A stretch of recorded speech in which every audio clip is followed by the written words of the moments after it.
Assalamualaikum. Today we are going to start chapter 8. Chapter 8 is geometry of straight lines. तो chapter 8 start करने से पहले हम दो कॉन्सेप्ट कर लेते हैं। तो पहला कॉन्सेप्ट है इंक्लानेशन ऑफ स्ट्रेट लाइन। इंक्लानेशन का मतलब होता है एंगल थीटा। अब कौन सा एंगल थीटा को हम इंक्लानेशन कहते हैं? Inclination is the angle theta which the line makes with positive x axis measured in anti clockwise direction। ठीक है, हमें पता है कार्टेशियन प्लेन के जो है आपके पास टू एक्सिस होते हैं, एक आपका एक्स एक्सिस होता है और एक आपका वाई एक्सिस होता है। ठीक है, तो एक पॉजिटिव एक्स एक्सिस हमारा ये राइट साइड होता है और लेफ्ट साइड पे आपका नेगेटिव एक्स एक्सिस होता है। तो इंक्लाइनेशन वो एंगल होता है जो आपका पॉजिटिव एक्स एक्सिस के साथ बनाए एंटी क्लॉकवाइज मूव करके। ठीक है, तो इस एंगल को हम क्या कहेंगे? जो ये थीटा एंगल है इसको हम इंक्लाइनेशन कहेंगे। इसी तरह जो सेकंड कॉन्सेप्ट है ग्रेडियंट स्लोप। ग्रेडियंट को हम स्लोप भी कहते हैं और एम से भी रिप्रेजेंट करते हैं। तो ये तीनों नाम एक ही चीज़ के हैं। अगर क्वेश्चन में ग्रेडियंट लिखा आ जाए, स्लोप लिखा आ जाए या एम लिखा आ जाए तो इन तीनों का मतलब सेम ही है। और ग्रेडियंट या स्लोप क्या होते हैं? It is the measure of steepness. मतलब कि जो स्ट्रेट लाइन है इसकी कितनी स्टीपनेस है उसको मेजर करने को हम स्लोप कहते हैं या ग्रेडियंट कहते हैं। अब इसमें हम टू फार्मूलाज यूज़ करें ग्रेडियंट के। एक हमारा स्लोप का formula M is equal to tan theta और एक हमारे पास स्लोप का formula M is equal to Y two minus Y one divided by X two minus x one. ये डिपेंड करेगा जो क्वेश्चन में हमें वैल्यूज़ गिवन होंगी उसके अकॉर्डिंग कि हमने कौन सा फॉर्मूला यूज़ करना है। अगर एंगल गिवन होगा तो हम टेन थीटा वाला फॉर्मूला यूज़ करेंगे। अगर ऑर्डर्ड पेयर्स गिवन होंगे तो फिर हम ये वाई टू वाई वन वाला फॉर्मूला यूज़ करेंगे। तो स्टार्ट करते हैं एक्सरसाइज 8.1 क्वेश्चन नंबर 1 से।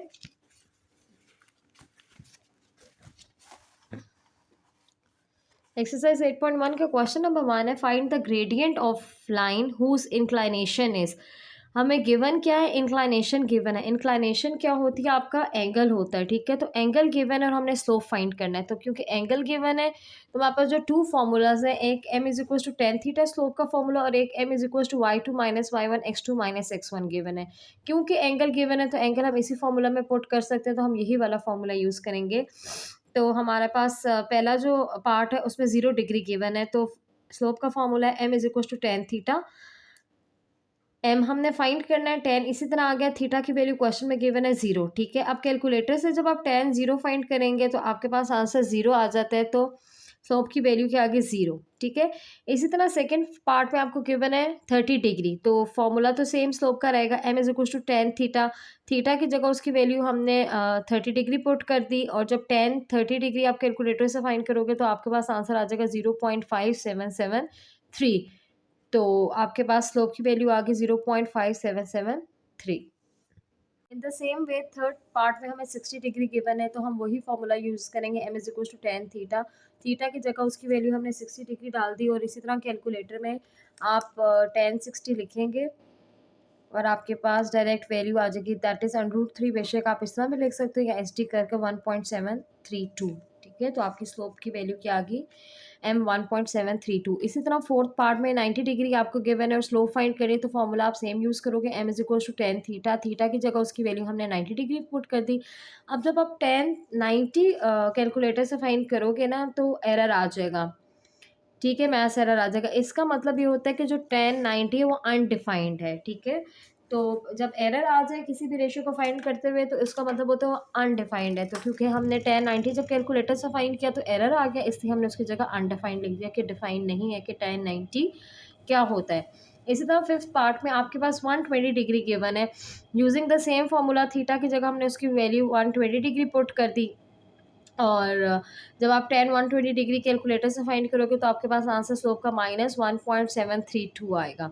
Same goes for the six part. अब आपको थीटा जो है वो 150 डिग्री गिवन है तो आप थीटा की जगह एंगल पुट कर दोगे 150 degree using the same formula और अगेन कैलकुलेटर से 150 फाइंड करोगे तो आपके पास आंसर आ जाएगा -0.5773। ठीक है, इसी तरह सेवन्थ पार्ट है उसमें उसमें आपको एंगल गिवन है 170 डिग्री।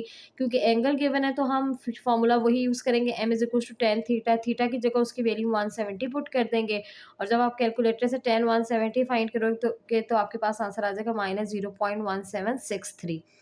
और using the same formula for the eighth part आपके पास थीटा गिवन है, एंगल गिवन है, थीटा की जगह उसका वैल्यू डाल दी 45.5, तो tan 45.5 जब आप कैलकुलेटर से फाइंड करोगे तो आपके पास आंसर आ जाएगा 1.0176। तो ये आपकी स्लोप की वैल्यू आ गई, ठीक है। अब जो क्वेश्चन नंबर 2 है, क्वेश्चन नंबर 2 में कहा है फाइंड इंक्लाइनेशन, कि अब आपको इंक्लाइनेशन फाइंड करना है। मैंने आपको क्या बताया था, इंक्लाइनेशन क्या है, थीटा है, एंगल है, of the line who slope is, और स्लोप अब गिवन है और हमने फाइंड करना है एंगल, क्योंकि फाइंड हमने क्या करना है, एंगल करना है, और हमें स्लोप गिवन है, तो फॉर्मूला तो हमारे पास एक ही है, M is equal to tan theta, या tan theta is equal to M लिख दो, वो आपके पास एक ही बात है। अगर आप m is equal to tan theta लिखोगे तो भी आंसर आपका एंड पे सेम आएगा, ठीक है। तो हमने फॉर्मूला लिख दिया tan theta is equal to m, यहाँ पे जीरो आपको स्लोप की वैल्यू गिवन है, क्योंकि क्वेश्चन में कहा है कि हु स्लोप इज जीरो, ठीक है। तो स्लोप जीरो है, स्लोप की जगह उसकी वैल्यू पुट कर देंगे, एम आपकी स्लोप होती है, एम की जगह उसकी वैल्यू जीरो पुट कर दी। हमें थीटा फाइंड करना है, इंक्लाइनेशन फाइंड करना है, क्वेश्चन में लिखा है थीटा की जगह टेन एक्स्ट्रा है, टेन को हम अदर साइड पे शिफ्ट कर देंगे, जब टेन को हम अदर साइड पे शिफ्ट करेंगे तो टेन इनवर्स आ जाएगा। अब आप टेन इनवर्स को कैलकुलेटर से फाइंड कर लोगे, शिफ्ट प्रेस करके टेन करते हो तो टेन इनवर्स आ जाता है, और ज़ीरो है आगे, ज़ीरो लेकर इज इक्वल टू का बटन दबाया तो आपके पास फिर आंसर ज़ीरो ही आ रहा है। इसका मतलब है थीटा यहाँ पे 0 डिग्रीज है, ठीक है। इन the same way second part में आपके पास गिवन है 0.577, ये स्लोप है, फॉर्मूला हम सेम यूज़ करेंगे, tan theta is equal to m, m की जगह उसकी वैल्यू 0.577 पुट कर दी, ठीक है। थीटा के साथ टेन एक्स्ट्रा, यहाँ पे टेन है, जब मैं उधर शिफ्ट करूँगी क्योंकि मुझे थीटा फाइंड करना है तो टेन इनवर्स हो जाएगा, और टेन इनवर्स 0.577 अगेन कैलकुलेटर में आप लिखोगे, शिफ्ट प्रेस करके टेन करोगे तो टेन इनवर्स आ गया, 0.577 पुट लिख कर आप इज इक्वल टू का बटन प्रेस करोगे तो 29.98 आता है, तो राउंड ऑफ कर 30 डिग्री हो गया, या आप 29.9 डिग्री भी लिख लो तो एक ही बात है, ठीक है। Same goes for the third part, ठीक है। अब थर्ड पार्ट में हमें गिवन है -1.732, ठीक है, ये आपके पास स्लोप गिवन है, और फॉर्मूला आपका सेम है, tan theta is equal to m, m की जगह उसकी वैल्यू पुट कर दी जो क्वेश्चन में गिवन थी। अब थीटा के साथ टेन एक्स्ट्रा, यहाँ पे टेन है, जब मैंने दूसरी साइड पे शिफ्ट किया तो क्या हो गया, टेन इनवर्स हो गया। अब जब आप टेन इनवर्स फाइंड करोगे -1.732 और इज इक्वल टू का बटन प्रेस करो तो आपके पास -59.9 आ रहा है, तो इसको राउंड ऑफ कर कर -60 डिग्री आ रहा है। जब भी आपका एंगल माइनस में आ जाए तो हम उसको पॉजिटिव में चेंज करते हैं, पॉजिटिव में चेंज करने के लिए हम उसमें +180 डिग्री कर देते हैं, ठीक है। तो क्योंकि माइनस में था इसलिए हमने पास 180 डिग्री कर लिया, और जब -60 + 180 डिग्री किया तो आपके पास थीटा 120 डिग्री आ गया, ठीक है। तो ये याद रखो, जब भी आपके पास एंगल नेगेटिव में आ जाए तो उसको पॉजिटिव बनाने के लिए हम उसमें +180 डिग्री कर लेते हैं, ठीक है। इन the same way fourth part में भी आपको स्लोप गिवन है, स्लोप की जगह स्लोप की वैल्यू पुट कर दी, थीटा के साथ टेन एक्स्ट्रा, यहाँ पे टेन है, अदर साइड पे शिफ्ट किया तो टेन इनवर्स हो गया, टेन इनवर्स -0.364 जब कैलकुलेटर से फाइंड करोगे तो आपके पास आंसर -20 डिग्री आता है, क्योंकि अगेन वैल्यू आपके माइनस में आ गई तो इसको पॉजिटिव बनाने के लिए हम +180 करेंगे, और जब आप इसको सॉल्व करोगे तो आपके पास थीटा की वैल्यू क्या आ गई, 160 डिग्री। क्वेश्चन नंबर 3 में find gradient and inclination of lines joining, यहाँ पे हमें ग्रेडियंट स्लोप एम भी फाइंड करना है और इंक्लाइनेशन ऑफ लाइन थीटा भी फाइंड करना है, ठीक है। अब क्वेश्चन में हमें दो ऑर्डर्ड पेयर्स गिवन है, तो मैंने आपको बताया था जब ऑर्डर्ड पेयर्स गिवन होंगे तो हम स्लोप का ये वाला फॉर्मूला यूज़ करेंगे, अगर थीटा गिवन होता ऑलरेडी तो फिर हम ये वाला फॉर्मूला यूज़ करते हैं, लेकिन यहाँ पे हमने थीटा फाइंड करना है, ठीक है। तो हमारे पास ये दो ऑर्डर्ड पेयर्स हैं और हमें पहले स्लोप फाइंड करना है, ठीक है। हमें खुद से पता है कि पहली वैल्यू हमेशा एक्स की वैल्यू होती है और दूसरी वैल्यू हमेशा वाई की होती है, ठीक है, हर ऑर्डर्ड पेयर में। क्योंकि ये फर्स्ट ऑर्डर्ड पेयर है तो हम इसको x1 y1 दे देते हैं नाम, और ये सेकंड ऑर्डर पेयर है तो हम इसको x2 y2 नाम दे देते हैं, ठीक है। और फॉर्मूला तो ये हमने मेमोराइज करना है स्लोप का ऑर्डर्ड पेयर वाला, that is y2 - y1 divided by x2 - x1, ठीक है। अब ये जो हमने वैल्यूज़ लेबल कर दी थी सिर्फ वैल्यूज़ इस फॉर्मूला में पुट कर दी हैं, y2 की वैल्यू 8 थी, y2 की जगह उसकी वैल्यू 8 पुट कर दी, y1 की वैल्यू 6 थी, हमने y1 की जगह उसकी वैल्यू 6 पुट कर दी, फिर x2 की वैल्यू 5 थी, हमने उसकी जगह उसकी वैल्यू 5 पुट कर दी, फिर x1 की वैल्यू 2 थी, हमने x1 की जगह उसकी वैल्यू 2 पुट कर दी, और सिर्फ सॉल्व करेंगे। 8 - 6 का आपका आंसर 2 आ गया, 5 - 3 आपका आंसर 2 आ गया, तो आपकी स्लोप आ गई 2/3, इसको आप फर्दर और सॉल्व नहीं कर सकते, ठीक है। ये तो हमने स्लोप फाइंड कर ली। अब क्वेश्चन में कहा है कि आपको थीटा भी फाइंड करना है, तो थीटा फाइंड करने के लिए हम ये वाला फॉर्मूला यूज़ करेंगे, tan theta is equal to m, अब m हम ऑलरेडी फाइंड कर चुके हैं, दैट इज़ 2/3, तो m की जगह उसकी वैल्यू 2/3 पुट कर देंगे। अब थीटा के साथ tan एक्स्ट्रा जब अदर साइड पे शिफ्ट करेंगे तो क्या हो जाएगा, tan इनवर्स। और कैलकुलेटर में आप इसी तरह शिफ्ट प्रेस करके tan करोगे, tan इनवर्स आ जाएगा। और फ्रैक्शन में लिखोगे 2/3 और ब्रैकेट क्लोज किया तो आपके पास आंसर आ गया 33.69। तो 33.7 लिख दो या 33.6 लिख दो, डिग्रीज ये आपका थीटा हो गया। ठीक है, इन द सेम वे आपके सेकंड पार्ट में भी दो ऑर्डर पेयर्स गिवन है। पहला ऑर्डर पेयर है तो x1 y1 हो गया, दूसरा ऑर्डर पेयर है तो x2 y2 हो गया। अब आपके पास x1 की भी वैल्यू, y1 की भी वैल्यू है, x2 की भी वैल्यू, y2 की भी वैल्यू है। हमें फॉर्मूला भी पता है, इस फॉर्मूला में हमने वैल्यूज पुट की। -3 -4 will make your answer -7, 1 + 2 will make your answer 3। इसको आगे सिंप्लीफाई नहीं कर सकते तो आपकी स्लोप जो होगी -7/3 आ गई। ठीक है, अब हमने थीटा भी फाइंड करना है, तो थीटा फाइंड करने के लिए जो हम फॉर्मूला यूज़ करेंगे वो tan theta is equal to m use करेंगे। m की वैल्यू हम फाइंड कर चुके हैं, तो m की जगह उसकी वैल्यू लिखेंगे -7/3। अब थीटा के साथ tan एक्स्ट्रा, यहाँ पे tan है, जब अदर साइड पे शिफ्ट करेंगे तो tan इनवर्स हो जाएगा। और इसी से आप कैलकुलेटर में tan इनवर्स और -7/3 लिखोगे तो आपके पास जो आंसर आएगा वो -66.8 डिग्री आएगा। ठीक है, मैंने आपको बताया जब एंगल माइनस में आ जाए तो उसको पॉजिटिव में चेंज करने के लिए हम उसके साथ क्या करेंगे, +180 डिग्री करेंगे, ताकि जो हमारा एंगल है वो पॉजिटिव में चेंज हो जाए। तो हमारे पास स्लोप भी आ गई और हमारे पास एंगल भी आ गया। इन द सेम वे हमारे पास थर्ड पार्ट है जिसमें हमारे पास दो ऑर्डर पेयर गिवन है और हमें स्लोप भी फाइंड करनी है और एंगल भी फाइंड करना है। तो पहले हम लेबल कर लेते हैं वैल्यूज़ को।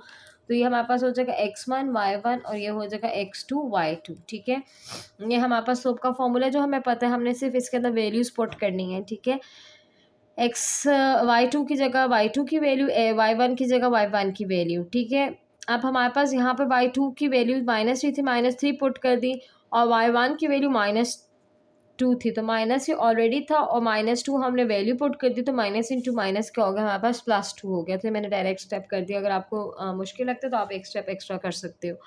इसी तरह x2 की वैल्यू -2 हो गई और x1 की वैल्यू आपके पास 5 आ गया, सेंटर में माइनस साइन था। -3 -2 will make your answer -1, -2 -5 will make your answer -7, minus minus से कट गया और आपके पास m की वैल्यू क्या आ गई, 1/7। ये आपके पास स्लोप की वैल्यू आ गई। अब आपने एंगल फाइंड करना और एंगल फाइंड करने के लिए जो हम फॉर्मूला यूज़ करते हैं that is tan theta is equal to m। ठीक है, m की वैल्यू हम फाइंड कर चुके हैं 1/7, हम पुट कर देंगे। थीटा के साथ tan एक्स्ट्रा, यहाँ पे tan है, जब हम अदर साइड पे शिफ्ट करेंगे तो वो tan इनवर्स हो जाएगा। और जब आप tan इनवर्स कैलकुलेटर से फाइंड करोगे तो आपके पास थीटा की वैल्यू आ जाएगी 8.13 डिग्री। ठीक है, और यही हमने फाइंड करना था। इन द सेम वे हमारे पास एक क्वेश्चन नंबर 4 है, वर्ड प्रॉब्लम है और कहा कि ए एंड बी हमारे पास दो ऑर्डर पेयर है, find the slope of line. हमें स्लोप ऑफ लाइन फाइंड के लिए फर्स्ट पार्ट है पैरेलल, जो पैरेलल टू ए बी हो और दूसरा पार्ट है जो परपेंडिकुलर टू ए बी हो। ठीक है, एक हमारे पास लाइन है ए बी।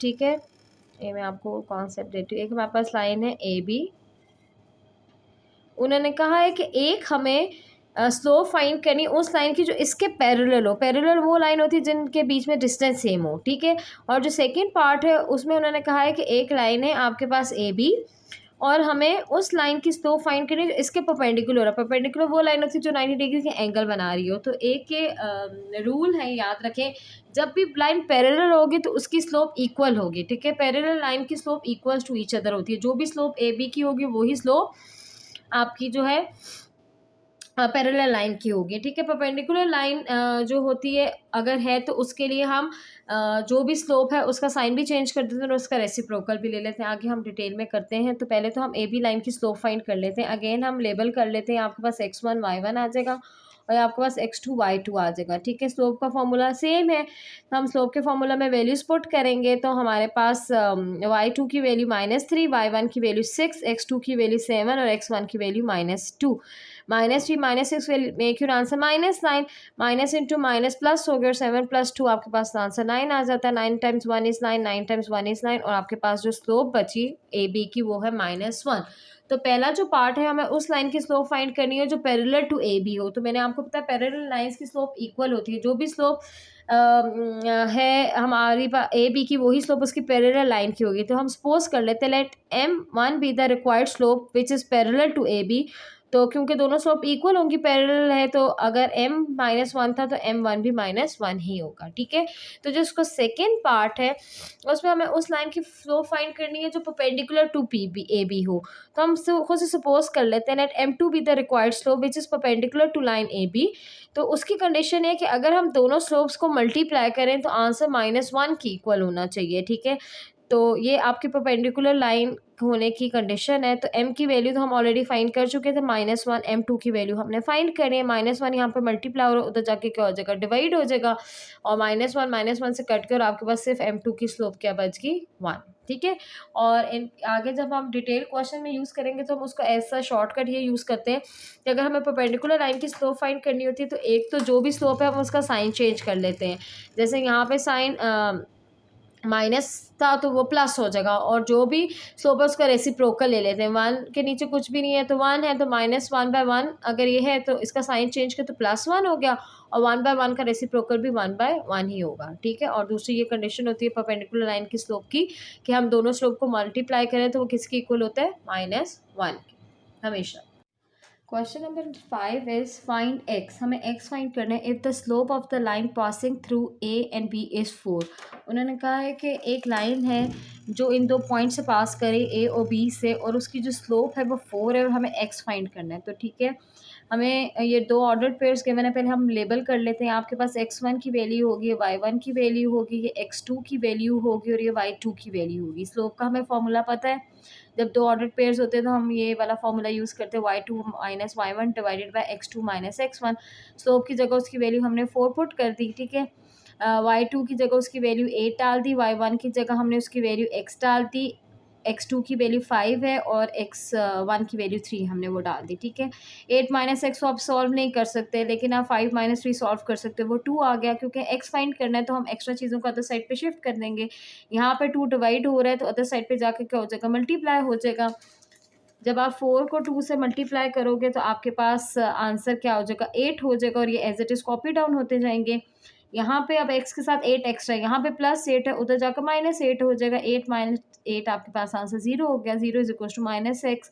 अब आप शिफ्टिंग कर लो, -x उधर जाकर +x हो गया, 0 इधर जाकर -0 या 0 एक यूनिक नंबर होता है जिसका कोई साइन नहीं होता, तो 0 0 ही रह गया। तो x की वैल्यू आपके पास क्या आ गई, 0। Question number 6 is find k if the line passing through A B and C D are parallel. उन्होंने कहा दो लाइंस हैं जो एक लाइन पास करिए पॉइंट ए बी से, दूसरी लाइन पास करिए सी डी से, और ये जो ए बी और सी डी लाइन है ये दोनों एक दूसरे के पैरेलल हैं, और हमने के फाइंड करना है, ठीक है। तो एक चीज़ मैंने आपको पिछले क्वेश्चन में समझाई थी, यहाँ पे वो कंडीशन यूज़ करेंगे। अगर दो लाइंस पैरेलल होती हैं तो दोनों लाइंस की स्लोप क्या होती है, इक्वल्स टू ईच अदर। तो हम दोनों लाइंस की पहले स्लोप फाइंड करेंगे, फिर पैरेलल लाइंस की कंडीशन अप्लाई करके के की वैल्यू फाइंड करेंगे। तो पहले हम दोनों ऑर्डर पेयर्स लिख लेते हैं बारी बारी। एक ऑर्डर पेयर हमारे पास है ए बी का, ठीक है। तो हम पहले लेबल कर लेते हैं, वैल्यू से x1 y1 हो गया और ये x2 y2 हो गया, ठीक है। स्लोप का फॉर्मूला हमें पता है, m is equal to y2 - y1 x2 - x1। हमने y2 की जगह उसकी वैल्यू 5 पुट की, y1 की जगह उसकी वैल्यू 2 पुट की, फिर हमने x2 की जगह उसकी वैल्यू 3 पुट की, और x1 की जगह उसकी वैल्यू हमने k पुट की। अब हम जो सॉल्व करते हैं उसको सॉल्व करेंगे, 5 - 2 आंसर आपके पास 3 आ गया, और 3 - k को आप फर्दर सॉल्व नहीं कर सकते, तो m1 फर्स्ट लाइन की स्लोप आ गई। इसी तरह हम सेकेंड लाइन की स्लोप फाइंड करेंगे। दो ऑर्डर्ड पेयर हैं सी डी, हम इनको पहले लेबल कर लेते हैं, हो गया x1 y1, और ये आपके पास हो गया x2 y2, ठीक है। अब हम इनमें स्लोप का फॉर्मूला अप्लाई कर देते हैं। फर्स्ट लाइन को हमने m1 नेम दे दिया, तो सेकेंड लाइन की स्लोप को हम m2 नेम दे देते हैं। स्लोप का फॉर्मूला आपका वही रहता है, y2 - y1 divide by x2 - x1। जो वैल्यूज़ हैं वो इसमें हम पुट करेंगे। y2 की जगह उसकी वैल्यू 7, y1 की जगह उसकी वैल्यू -1, x2 की जगह उसकी वैल्यू 8, और x1 की जगह उसकी वैल्यू 5, ठीक है। फिर हम इसको सॉल्व करेंगे, माइनस इंटू माइनस क्या हो जाएगा प्लस, 7 + 1 क्या हो जाएगा, आपके पास 8, और ये 3 इसी तरह आ गया। ये आपके पास m2 स्लोप सेकेंड लाइन की स्लोप आ गई। क्योंकि क्वेश्चन में गिवन है कि दोनों lines parallel to each other है, इट मीन्स कि m1 जो है वो m2 के क्या होगा, इक्वल होगा। तो हम वो कंडीशन अप्लाई कर देते हैं, as A B and C D are parallel lines therefore m1 is equal to m2। m1 की जगह उसकी वैल्यू पुट की, m2 की जगह उसकी वैल्यू पुट की। के फाइंड करना है, जिस चीज़ की वैल्यू फाइंड करनी होती है वो न्यूमरेटर में होना चाहिए, तो हम क्रॉस मल्टीप्लिकेशन करेंगे। ये यहाँ से 3 ऊपर चला गया, और ये यहाँ से 3 माइनस के ऊपर चला गया, ठीक है। 3 × 3 क्या हो जाएगा आपके पास 9, और ये 8 इन दोनों टर्म्स के साथ मल्टीप्लाई होगा। 8 टाइम्स 3 इज़ 24, 8 टाइम्स माइनस के इज़ माइनस के साथ जितनी भी चीज़ें एक्स्ट्रा वो हम अदर साइड पे शिफ्ट करेंगे। यहाँ पे प्लस 24 उधर जाकर माइनस 24 हो जाएगा। 9 माइनस 24 आपके पास आंसर आता है माइनस 15। अब के साथ यहाँ पे माइनस 8 एक्स्ट्रा है, मल्टीप्लाई और उधर जाकर क्या हो जाएगा, डिवाइड हो जाएगा और माइनस माइनस से क्या हो जाएगा, कट जाएगा और आपके पास जो के की वैल्यू है वो सिर्फ क्या आ जाएगी, 15/8। ये आगे रिड्यूस नहीं हो सकता, अगर रिड्यूस होता तो हम इसको फर्दर रिड्यूस करते हैं। Question number 7 is again we have to find the value of K if lines passing through P Q and R S are perpendicular. इसका मतलब दो ऐसी लाइंस हैं जो परपेंडिकुलर टू ईच अदर हैं। तो अगेन हम दोनों लाइंस की स्लोप फाइंड करेंगे और परपेंडिकुलर की कंडीशन लगाएंगे। परपेंडिकुलर की कंडीशन हमने क्या पढ़ी थी, अगर हम दोनों स्लोप्स को मल्टीप्लाई करें तो आंसर किसकी इक्वल होना चाहिए, -1 के। तो पहले हम पी क्यू की स्लोप फाइंड कर लेते हैं, लेबल कर लेते हैं। ये हमारे पास x1 y1 हो जाएगा और ये हमारे पास x2 y2 हो जाएगा। ठीक है, तो स्लोप का फॉर्मूला हमें पता है, हम वही फॉर्मूला अप्लाई करेंगे और इसमें वैल्यूज पुट कर देंगे। y2 की वैल्यू हमारे पास है 7, y1 की वैल्यू 2, x2 की वैल्यू 4, x1 की वैल्यू -1। इसको आगे फर्दर सॉल्व करेंगे। x7 - 2, इसी तरह हमने लिख दिया माइनस इंटू माइनस प्लस हो गया, तो 7 - 2 आपके पास 5 आ गया और 4 + 1 भी 5 आ गया। 5 1 time is 5, 5 1 time is time 5, तो आपके पास m1 जो है 1 आ गई। ठीक है, इसी तरह हम m2 फाइंड करेंगे r और s के ऑर्डर पेयर से। अगेन पहले लेबल कर लेते हैं, x1 y1 हो गया और ये x2 y2 हो गया और हम m2 की जो है फॉर्मूला वही रहेगा, हम वैल्यूज़ पुट करते हैं। y2 की जगह उसकी वैल्यू 10, y1 की जगह उसकी वैल्यू k और x2 की जगह उसकी वैल्यू 7 और x1 की जगह उसकी वैल्यू 2। ठीक है, 10 माइनस के तो आगे सॉल्व नहीं हो सकता, लेकिन 7 - 2 आगे सॉल्व हो सकता है, वो 5 बन जाता है। इसको हम आगे फर्दर सॉल्व नहीं कर सकते, तो ये मेरे पास m2 की स्लोप का आंसर आ गया। क्योंकि हमें पता है क्वेश्चन में given as the given lines P Q and R S perpendicular, therefore m1 into m2 किसकी इक्वल हो जाएगा, -1 की। ये परपेंडिकुलर लाइंस की कंडीशन है। अगर दो लाइंस परपेंडिकुलर हों तो हम उन दोनों की स्लोप्स को मल्टीप्लाई करें तो उसका आंसर हमेशा -1 की इक्वल आता है। अब m1 की भी वैल्यू हमारे पास है, m2 की भी वैल्यू हमारे पास है। m1 की जगह उसकी वैल्यू पुट कर दी, m2 की जगह उसकी वैल्यू पुट कर दी। किसी भी चीज़ को 1 के साथ मल्टीप्लाई करें तो इटसेल्फ सेम आंसर आता है, -1 इसी तरह कॉपी डाउन हो गया। अब के फाइंड करना है, के के साथ जितनी भी चीज़ें एक्स्ट्रा उनको अदर साइड पे हम क्या कर देंगे, शिफ्ट कर देंगे। यहाँ पे 5 डिवाइड हो रहा है, उधर जाकर क्या हो जाएगा, मल्टीप्लाई।